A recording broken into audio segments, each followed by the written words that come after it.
the play-by-play Student Sports Network, the best students of sports.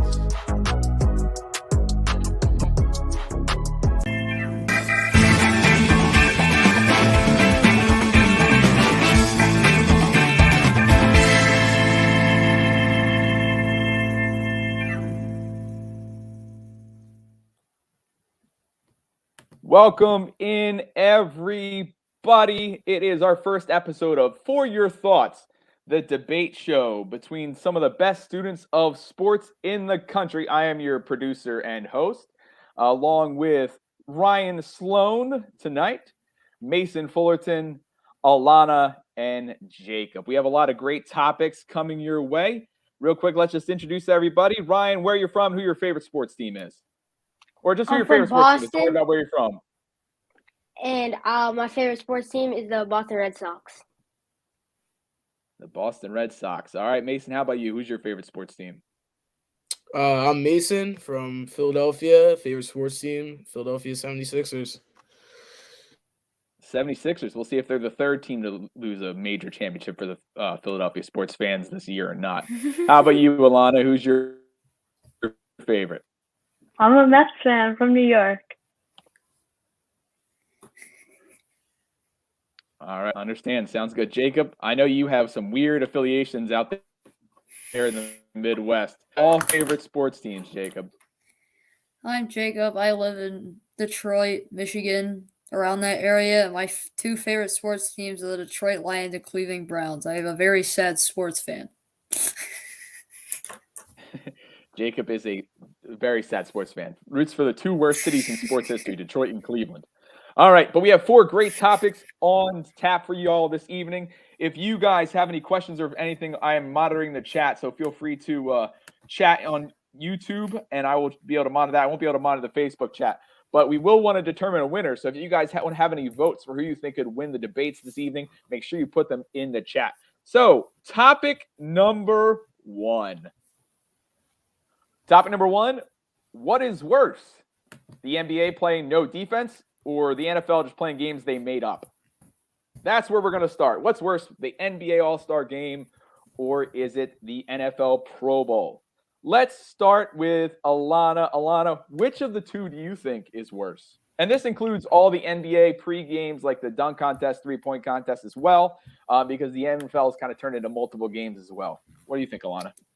I think the NBA is a lot worse. I think we've seen that the NFL has really tried to improve the game by having all the stars in it, trying to really make it centered around the fans. I just don't think the NBA has done that. Like, who are the stars in these skills competitions? I just think they have to bring back all the stars, all of the defense for the game. Like, you're basically just showing that you can play basketball by shooting the ball. I think any of us could do that. We don't need to watch these guys run up and down the court to just shoot. You got to see some defense in there. I think the NFL has really done well with what they're doing with the Pro Bowl, and I think it's going to get better, but the NBA just has to bring back solid basketball to be able to get more fans to watch it. All right. That makes sense to me, but we'll see what they think about as we go around the horn. Ryan, how do you feel about these two competitions that no one seems to enjoy anymore? I'm going to disagree with Alana here. I think the NBA All-Star Game is a big step ahead of the Pro Bowl game. As the NBA, they actually play their sport. The NFL is playing flag football here. The skills challenges present like more actual skills than the NBA, than the NFL, as the NBA has the three-point contest. Meanwhile, the NFL has a water balloon catching competition. And all the players in the NBA actually play in the All-Star Game that are invited. The NFL players, the AFC had Tyler Huntley as a Pro Bowl quarterback. Tyler Huntley, he was a backup for the entire year. And even when he was playing, he was an average quarterback. That's why the NBA All-Star Game is better. All right, so we split so far. Mason, do you want to break the tie for now? Which direction are you going? I'm going to go in the direction of the NBA All-Star Game is worse. And I say this because, yes, the NFL may do challenges not as similar to the game, but I think that's what makes it fun. And, like Alana was saying, basketball, they don't really seem to play defense, the players anymore, which I understand. Like the NFL, the Pro Bowl is more towards the end of the season, so I get it. But like, with injuries, the NBA, like that's still like those teams still have a lot of time. You don't want to get injured, obviously, and I think that plays a role in it. I just think like me personally, I played flag football as a kid. I think it's interesting to see that, and it does help with injuries. Not that it matters as much, but I think it's interesting to see challenges like the water balloon catch. I think it's interesting to see things like NFL players playing dodgeball. I think that's what makes it fun, at least for me. And I think there's people out there who might let's it's the end of the season. Why not have a celebration or just to have some fun as players, and not make it as competitive. And I think the NBA, it's going to take a little bit to revive, what's happened. Obviously, Mac McClung in the dunk contest, but besides that, I didn't think there was anything special this All-Star game. Yeah, so Ryan that is why I think the NFL currently is better with the Pro Bowl weekend than NBA Ryan All-Star said they weekend. played basketball. I'm not so sure they played both sides of the basketball court, but we'll see what happens. Jacob, how do you feel, bud? NBA or NFL? Which one's worse to you? I'm going to disagree with Mason. The Pro Bowl is worse because it no longer is an actual game. They just have like 3 or 4 separate football games. And at least the All-Star game, they have like an actual game and have better skills competitions other than like really the dunk contest, other than like Mac McClung. But we haven't seen like a really great one in a while. Like other than that, like the All-Star game is great, and you're like Ryan said, you're throwing water balloons. You have what's it called? Long snappers throwing the ball into like a tic-tac-toe thing or something like that. It was like the most random things. It has nothing to do with the game. And plus, they aren't going to play defense in the All-Star game because it's halfway through the season, and they don't want to have like risk having players getting hurt. Yeah, obviously not going to play it halfway through the season with football because football is a real game, but I mean, it's showing off their hands if they can catch a football, if they can catch a water balloon. Am I right? I guess. What do you think? We'll go back to Ryan. They kind of rebutted you the two after you. What do you have to say? They actually thought that that you were incorrect. So what do you have to say, Ryan? Well, they had the old linemen catching these water balloons. Like, these aren't wide receivers. But yes, I do think that even though they may be more fun, I think that these things can escalate more people's like value. Like Mac McClung, not a lot of people knew his name. He showed out at the dunk contest. Now a lot of people are going to know his name, as well as the 3-point contest. You've got people like Tyrese Halliburton, a young star who really showed his name, and Buddy Hield, who just shows that he's a great 3-point shooter. But then you've also got stars like Damian Lillard, who's winning the whole thing. Exactly. Yeah, Dame kind of just showed who he was. Mason, I don't know what to tell you, but I mean, Mac McClung has increased ticket sales for the Delaware Bluecoats. There's no doubt about it, as you as a Sixers fan should know. But how do you watch the All-Star game when there's no defense? I mean, to me, I don't really know, honestly. Like, I find defense like one of the most entertaining parts of basketball, and I think like to me, it just seemed like it was like a pickup basketball game where your teammates are just shooting around to shoot around. And like I said, I understand it's mid through the season and there's still a lot of time left. You don't want to get injured, but that kind of takes a toll off of why the NBA All-Star weekend isn't as successful. And it's been, to me, years since we've seen something like what Mac McClung did, and that brings his name up for sure. But at the same time, he's still a two-way player. He's still in the G League. And, I agree with Ryan. It's good to promote names, and it can show, players like Buddy Hield, Tyrese Halliburton, and these guys who aren't as shined on, as much during a season where you're playing with each other. But to me, I just really, it is hard to watch when there's no defense, because it's like just watching a pickup game of basketball, and even maybe in a pickup game, there's more defense. All right. Apparently, I can see the comments for Facebook in this content that we're using here. And this awesome, we want to give a shout out to Alex Hearn. Happy to see you're here, and Ellen Fullerton for watching. Appreciate it all. Feel free to comment again who you think is going to win this debate. We'll get to that in the end. But Alana, so you think they both stink. I think everybody realizes they both stink. You said they had a lot of fun, but there was a driver contest, longest drive for golf or football. Really, what's with that? But you obviously think the NBA is worse, but let's go to the one that you think is watchable, I guess. What can the NFL do? They've made this big change this year. Is there anything they can do to make it better? I think they just have to make it based around the fans and really go out and ask the fans what they want to watch. I mean, you saw how many fans are actually in Vegas for this. Like, it's just not overall an event for the fans. I think that's really what it has to be in order for it to be successful. And I know you were saying before with the NBA, like, how can anyone watch this? They can't. The NBA All-Star Game was at its lowest viewership ever, with 4.5 million people watching. It was basically unwatchable with those ratings. I just think both have to just have it centered around the fans, and if not, they're both just not going to be successful. All right, Jacob, last word. She said what the NFL needs to do to fix theirs, but then she also said the NBA is unwatchable.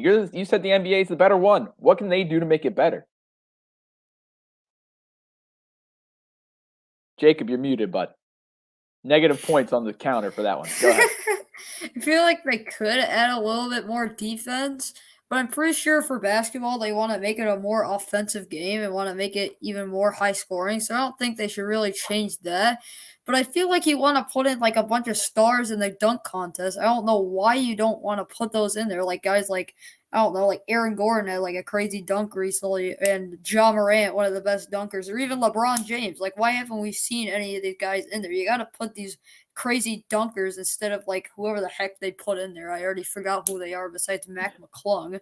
But like literally, who knew who Mac McClung was before the dunk contest? Like literally nobody. Like I feel like you want to add these stars. Unless you watch his high school tape, I don't understand. But I mean, the stars, the ones that haven't agreed to go into it. So it's kind of on the NBA, kind of on them. All right. Well, great conversation on that. Let's get to topic number 2. Topic number 2. We now know that Patrick Mahomes is the best quarterback in the NFL after this recent Super Bowl. But who do you have as the second best quarterback in the NFL? This one will start with Ryan. Yeah, let's start with Ryan. We start with Ryan. Ryan? So, Josh Allen, I think, is the second best quarterback in the NFL behind Patrick Mahomes. He had a down year, people will say, and he still led his team to a second seed and almost the first seed because the NFL's biased towards Patrick Mahomes. He can elevate his receivers like when his stars are getting shut down, like Stephon Diggs got shut down in that 2022 divisional round versus the Kansas City Chiefs. And we saw Gabe Davis have one of the greatest playoff receiving games of all time with 4 touchdowns. And no one else knew his name. It's like the NBA dunk contest. As well as he was tied for the second most 40-plus yard plays in the league. And that shows his big playability. Meanwhile, he can elevate his receivers. All right. Mason, who do you have as the best? I know you obviously just had your heart broken by Patrick Mahomes. So who do you think second best to him? My heart broken, I think, is a understatement, but not even. I know everyone's gonna think it's biased, but it's got to be Jalen Hurts. It just has. I like the skill, in my opinion, in the QBs from this season. Do not get me wrong. It's been a very close race. I mean, you could go so many ways with a top 5 list, even top 10 maybe. And I think don't get me wrong, Jalen Hurts, it's very close with people like, Josh Allen, Joe Burrow.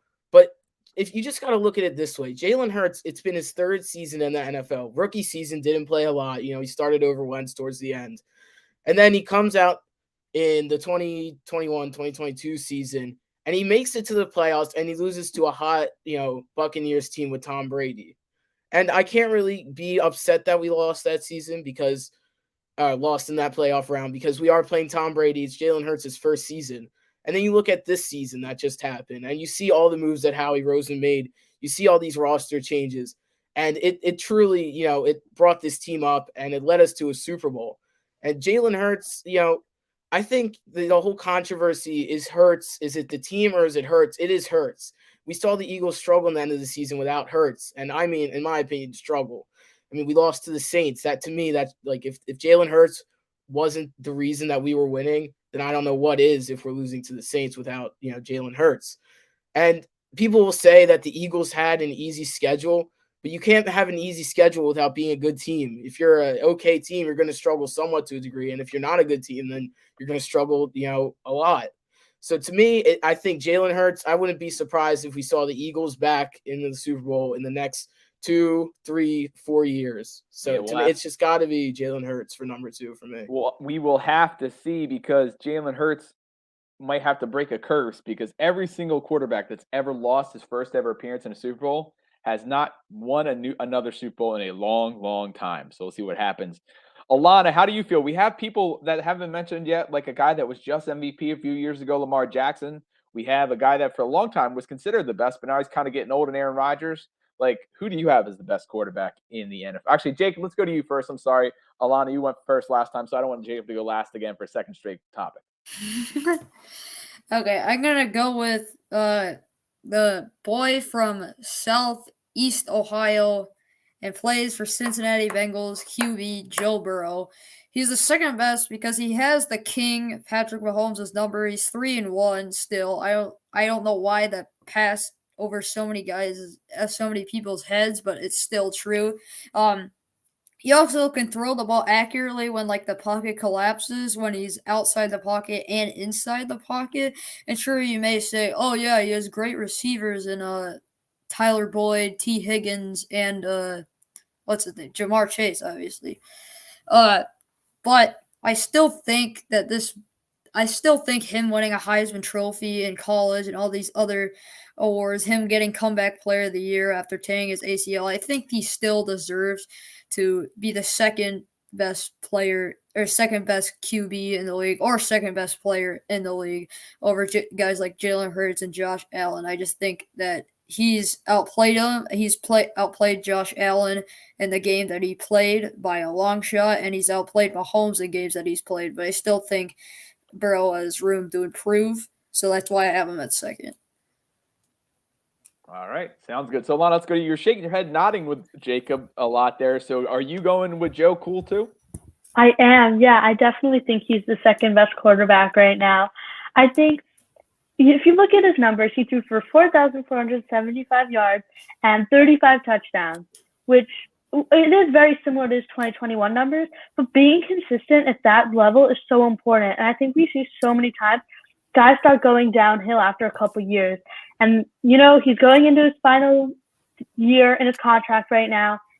He's playing for a new one. I think we're going to see major improvement from him and a little bit of a challenge from Joe Burrow at Patrick Mahomes for that top spot. I know Jacob mentioned it. He has Jamar Chase, T. Higgins, Joe Mixon behind him. I just think that overall, compared to so many other quarterbacks like Josh Allen, like Jalen Hurts, I think Joe Burrow has proved time and time again that he's right up there behind Patrick Mahomes.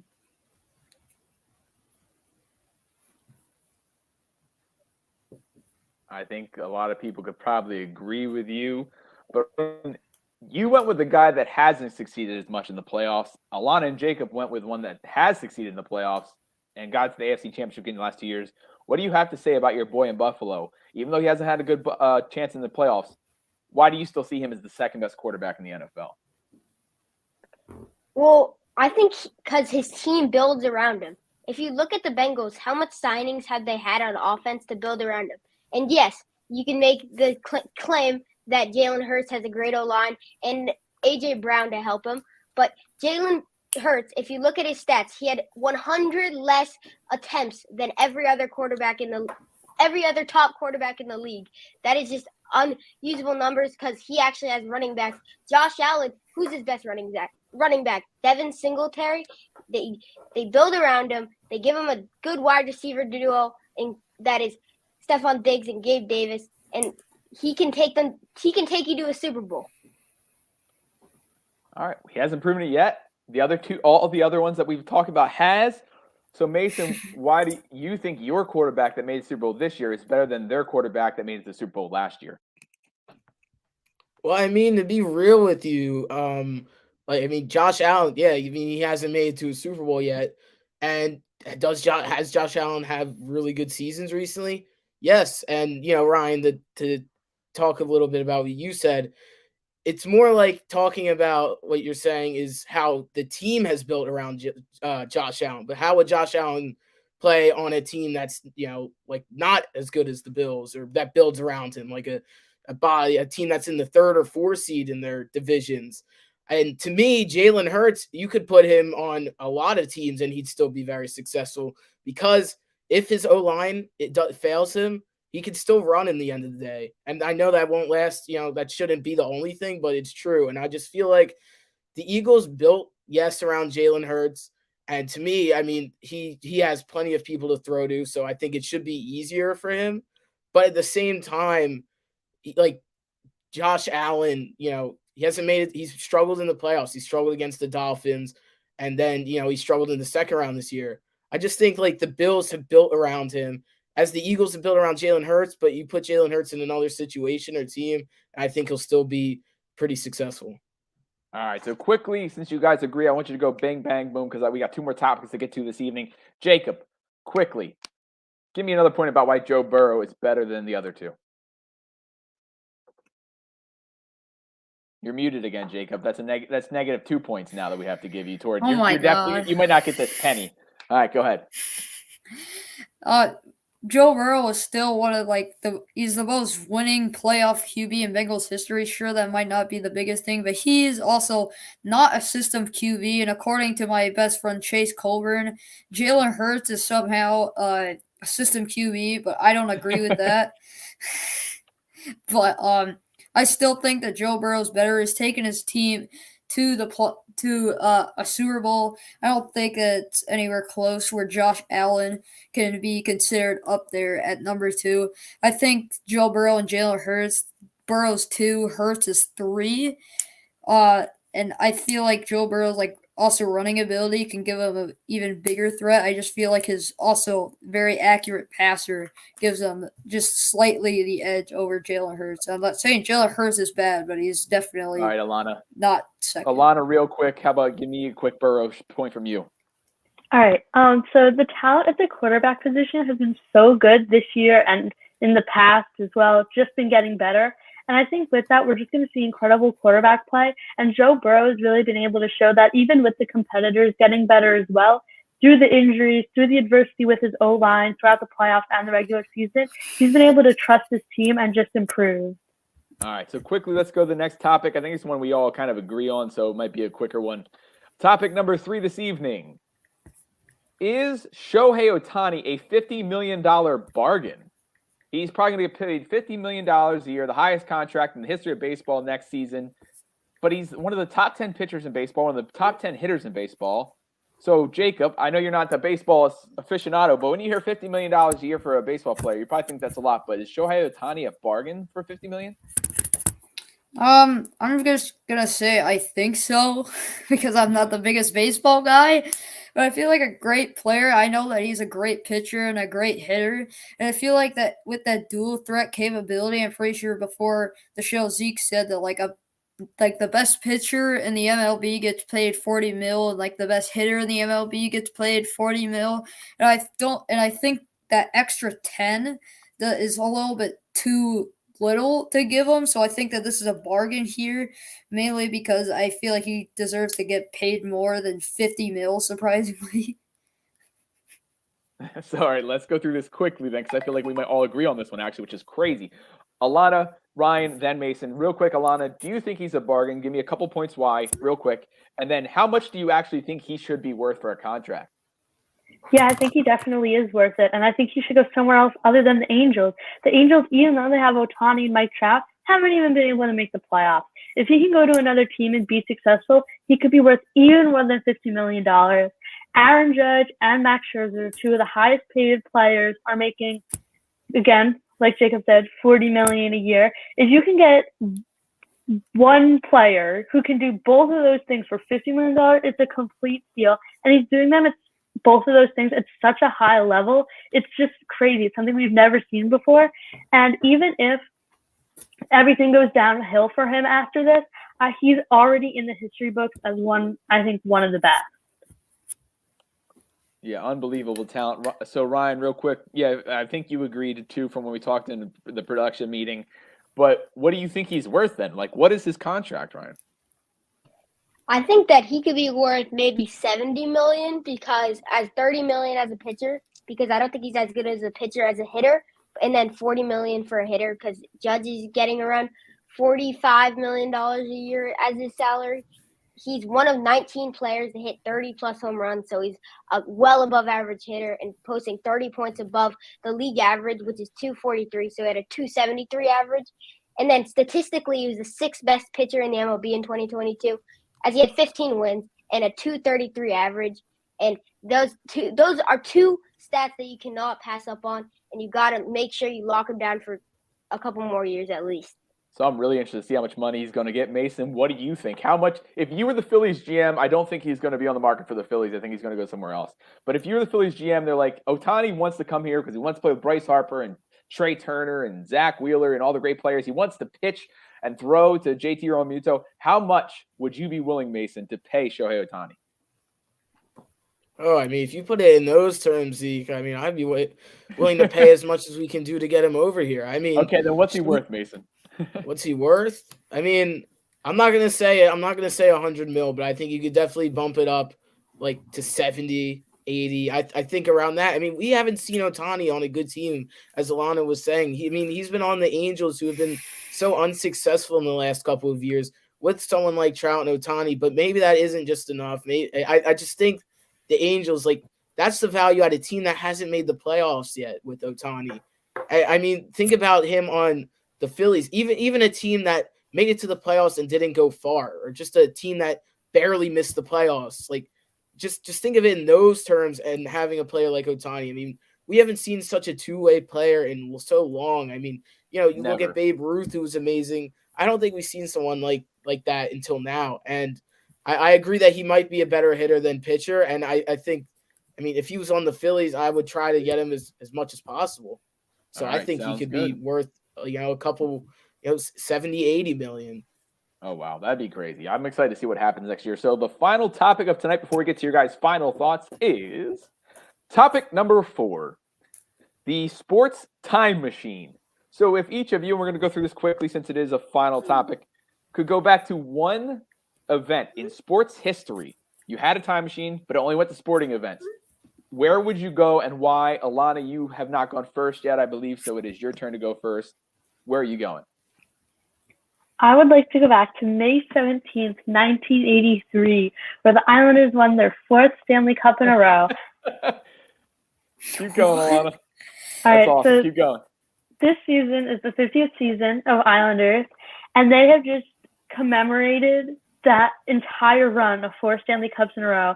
And they've talked to players, they've talked to fans, and it means so much to all those people. I certainly was not around to see that happen, but I think it would just be amazing to witness it live and see the pure joy from the fans and players to clinch that 4th Stanley Cup in a row. I think it'd be worth it if you could go to all 4 of them. That'd be really cool. Ryan. It'd be awesome. Ryan, what do you say, bud? I'm going to have to travel back to Game 6 of the 1998 NBA Finals, where Michael Jordan is facing the Utah Jazz.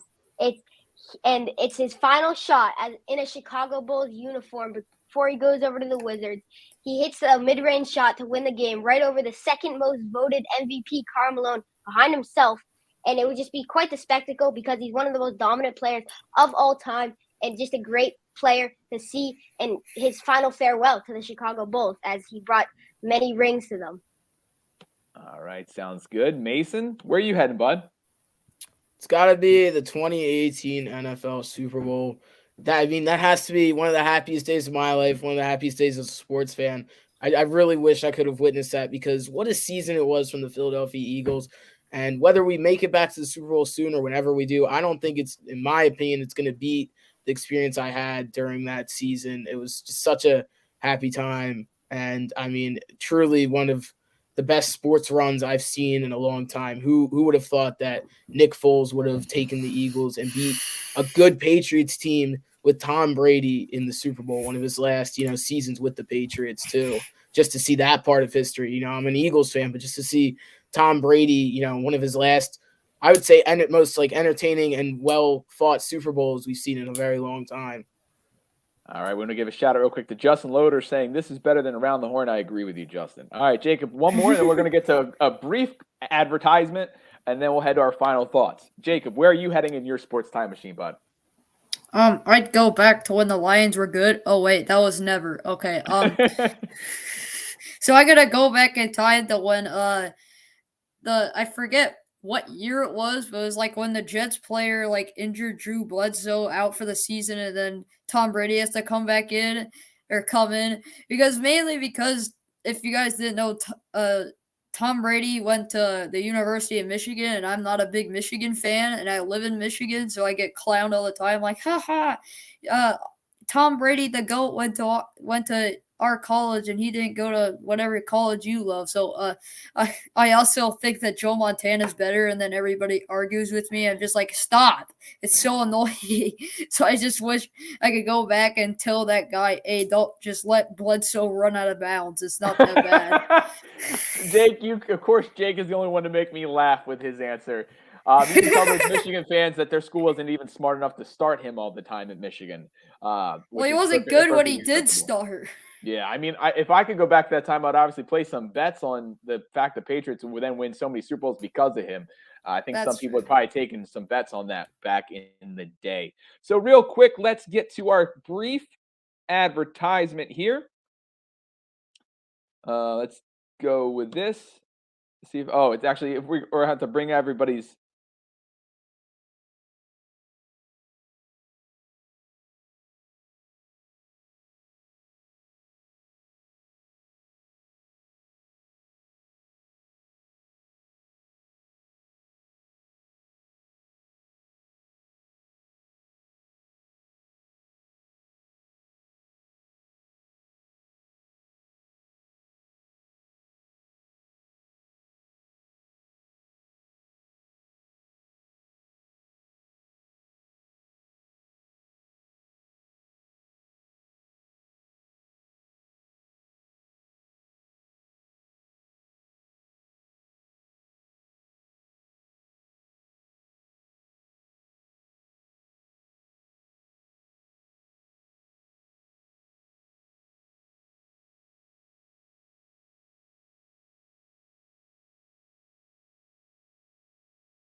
And myself. All right. So the last thing we're going to do here before we declare a winner is our final thoughts. So every single one of our students has prepared a final thought for us, something they're really passionate about and excited about. Let's start with Ryan. Ryan, what is your final thought, sir? So, call me biased, but I'm a Denver Broncos fan. Tough year this year, but I think in 2023 to 2024 NFL season, they'll have 10-plus wins and make a wild card run behind the Kansas City Chiefs of the NFL playoffs.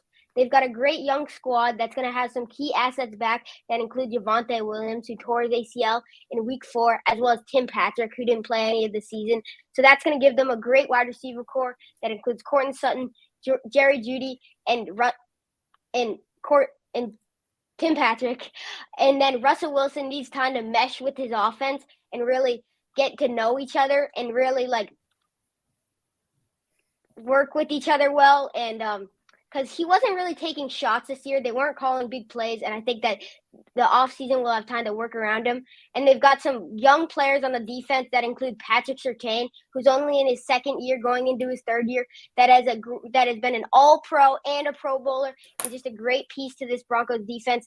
One of the best cornerbacks in the league. They've also got Boston College commit or recruit, whatever, graduate Justin Simmons, as he's a safety, and he was tied for the most interceptions in the league with 6 last year. And I think that if he steps up and has another great year, as well as they have some key role players like Bradley Roby come back and have a solid year, and I think that they could have 10-plus wins and really make the wild card and make a statement in the playoffs.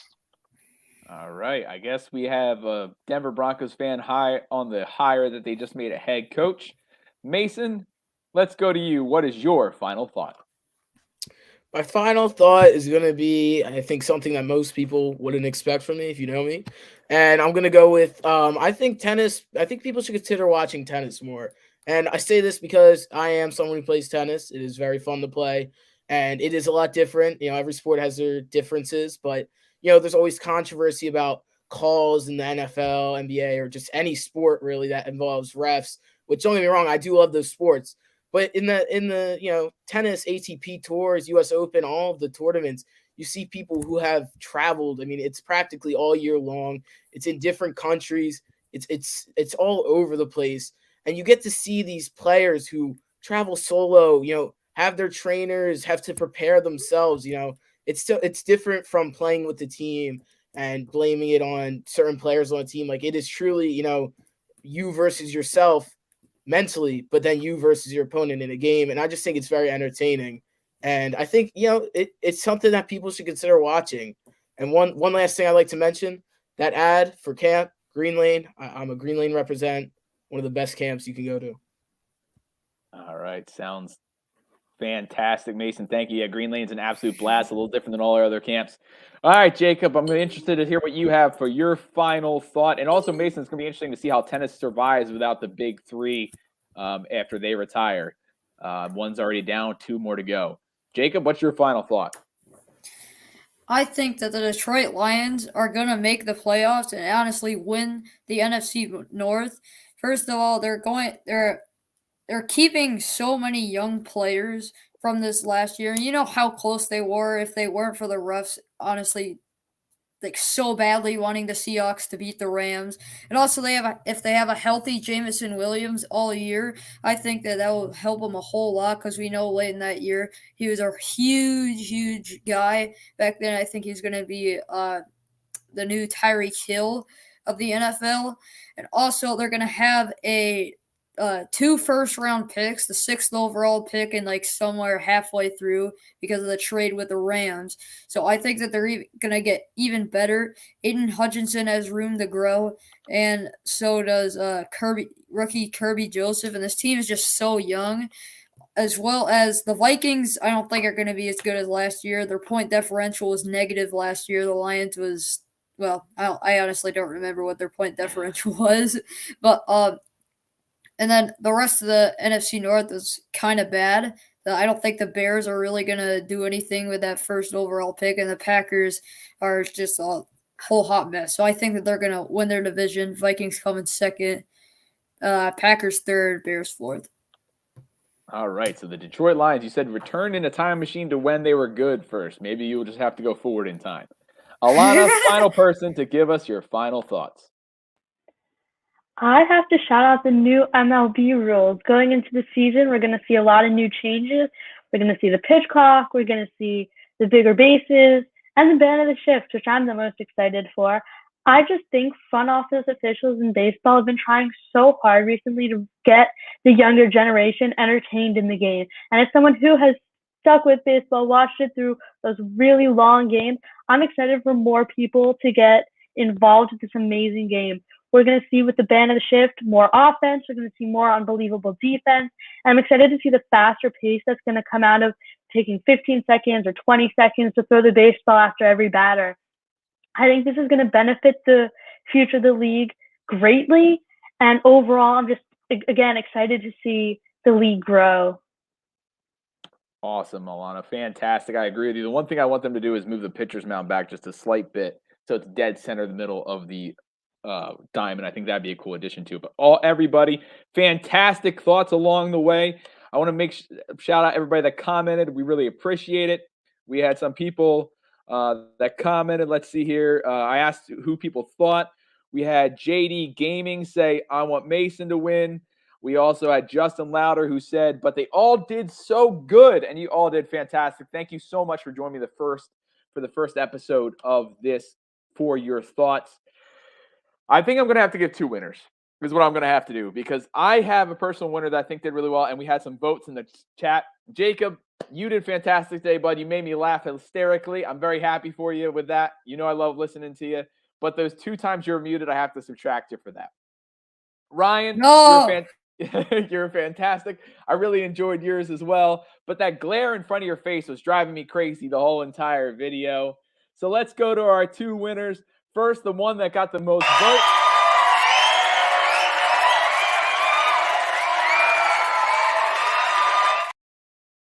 Mason getting the first penny for his thoughts, as well as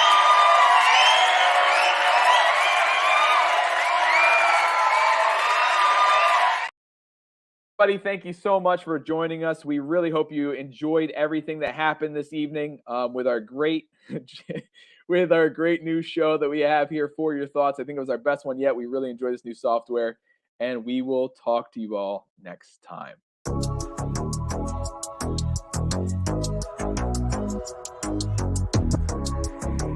The Play-by-Play Student Sports Network. The best students of sports.